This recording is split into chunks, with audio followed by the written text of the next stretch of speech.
नमस्कार मेरे प्यारे भाई और बहनों, स्वरूप दर्शन के भीतर आप सभी का बहुत बहुत स्वागत है, अभिनंदन है।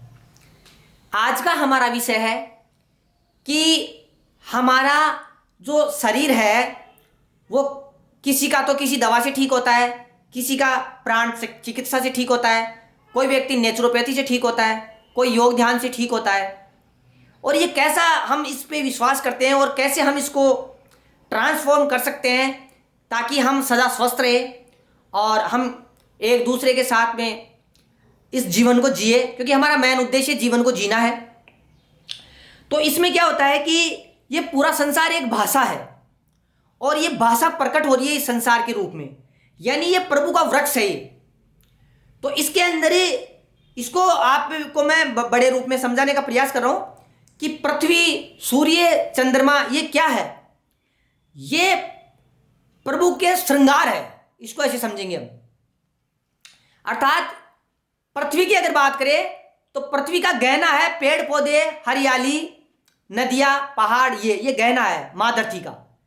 और इसी मां धरती के ऊपर फिर हम जैसे जीव है तो हम इस मां धरती के बच्चे हैं, ऐसे समझे। तो हमारा धरती से संबंध क्या है, मां बेटे का, यानी हम एक है, हमारे बीच में दूरी नहीं है। इसीलिए तो हमें धरती की सेवा करनी चाहिए। कैसे? हमें ज़मीन को खराब नहीं करना चाहिए, हमें पेड़ पौधों की रक्षा करनी चाहिए और हर जीव की रक्षा करनी चाहिए। ये प्राकृतिक चीज़ है।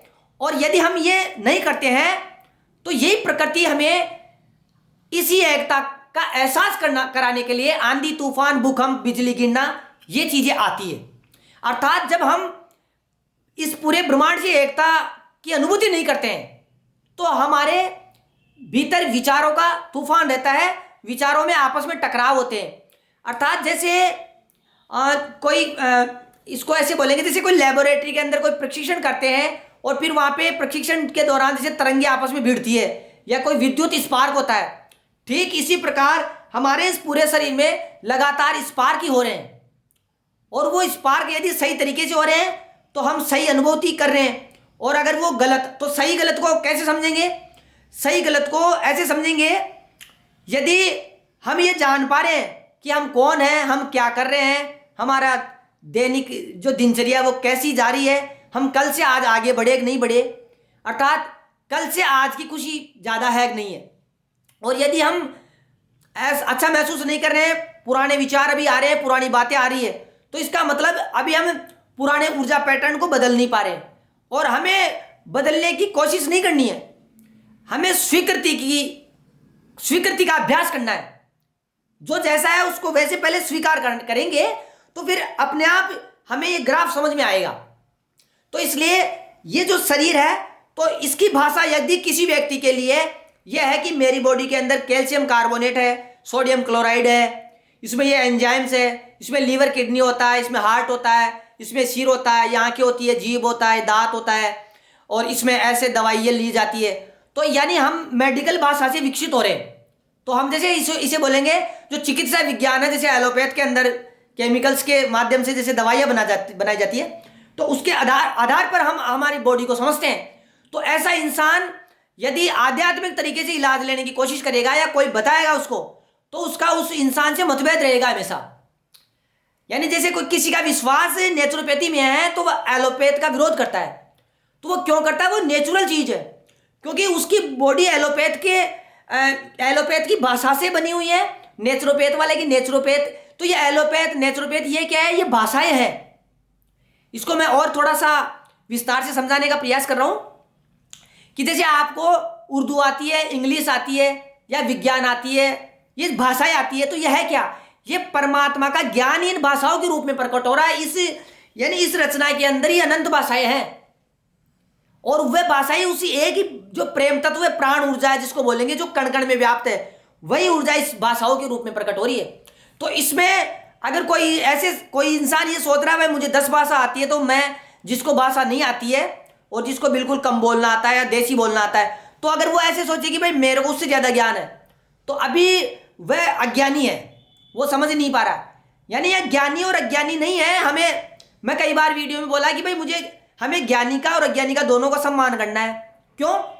क्योंकि ये अस्तित्व सुरक्षित तभी रहेगा अर्थात हमारी जो जीवात्मा है, हम आत्मा की जो अनुभूति करते हैं इन इंद्रियों के माध्यम से, वह सुरक्षित तभी रहेगी जब हम हर दृश्य का, हर जीव का, हर विचार का सम्मान करें। सम्मान करने से हमें उसकी वास्तविकता का पता लगता है कि वास्तविक रूप में वो क्या चीज़ है। तो जैसे किसी को देखकर हम ये लगता है कि ये आदमी तो मेरा दुश्मन है और आज तो मेरा दिन खराब गया, तो ये हम खुद ही बना ली हमने ये चीज़। क्यों? क्योंकि वो ऊर्जा है, उस ऊर्जा को हमने क्रिएट किया है। कभी ना कभी हम उस भाव में आए और उस वक्त हम इंद्रियों का संतुलन खो दिया। क्यों खोया?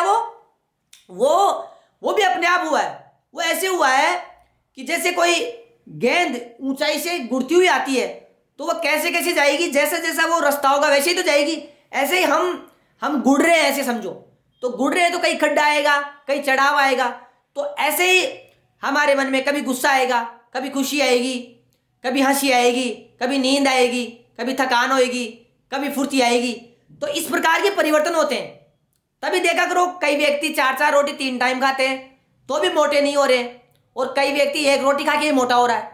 तो यदि हम मोटापन, दुबलापन, कालापन, नाटापन अगर इन चीज़ों में है अभी, और इन पे हम विश्वास करते हैं और ये हमारी सोच है, तो इसका मतलब अभी हम ऊर्जा को नहीं समझ पा रहे हैं और हम ऊर्जा पैटर्नों के अंदर बहुत बुरी तरह फंसे हुए हैं और हम हमेशा बीमार रहेंगे।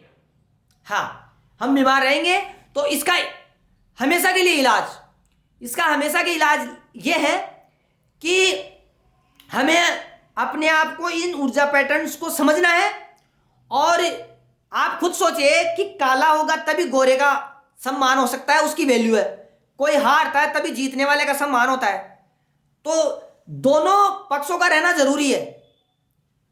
दोनों पक्ष अगर नहीं है तो फिर एको ब्रह्म द्वैती नास्ति, यानी परमात्मा ने यही बात बोली है बड़े संतों के माध्यम से कि केवल एक का अस्तित्व है, दूसरी तो माया है।